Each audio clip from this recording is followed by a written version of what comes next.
Earth. The source of all life, or at least what we know, is the youngest planet in our solar system. Being a ripe age of 4.5 billion years old, it has endured an immense amount of change. Though this is the case, one thing has remained the same for the last 29,000 years. Man's best friend.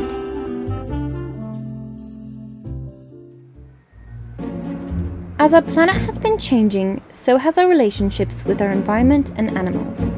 As the population has grown, so has our need for places to live, which is exactly why we find ourselves here, middle of America, Fishbowl, aka the suburbs. Who we have here is our classic suburban dog. Her life is really not that hard, to say the least. It mainly consists of, well, sleeping, begging, eating, oh, I lied, more sleeping, now she's eating, and, more lounging. If you can't tell, she really does live a pampered life compared to other dogs, but even though it's full of luxuries, it gets boring.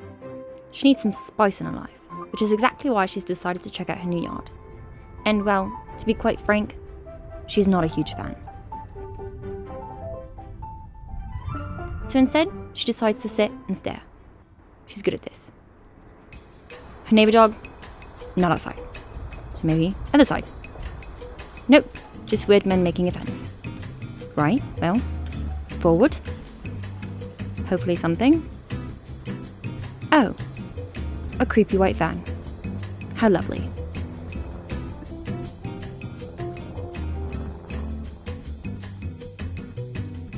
Disappointed for the last time, she goes inside. Although the backyard was less than stellar, there's one place that never fails to cheer her up. The park.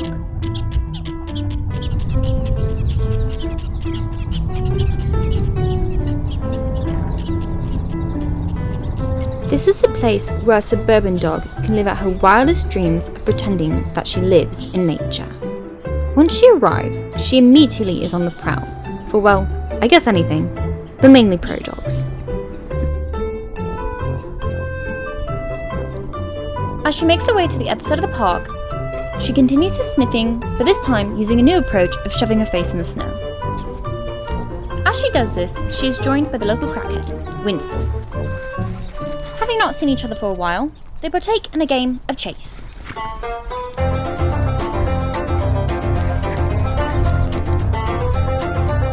As they frolic, they seem to attract a small audience.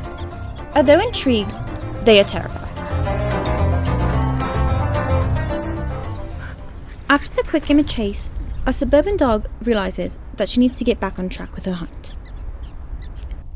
Leaving the crackhead, she continues to sniff, hoping that she can pick up on some sort of trail. Meanwhile, our crackhead has no interest in hunting prairie dogs and decides to spend his time with a more leisure activity, chewing on a stick.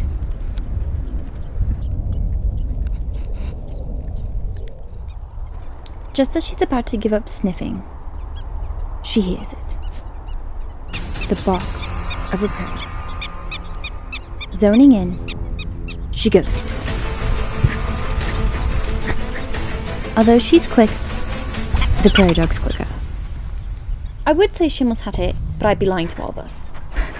Accepting her defeat, she decides to take a page out of the crackhead's book and spend the rest of her time at the park chewing on a stick. As he's off in La La Land with his stick, he hears something and realizes they are not the only ones out there hunting today.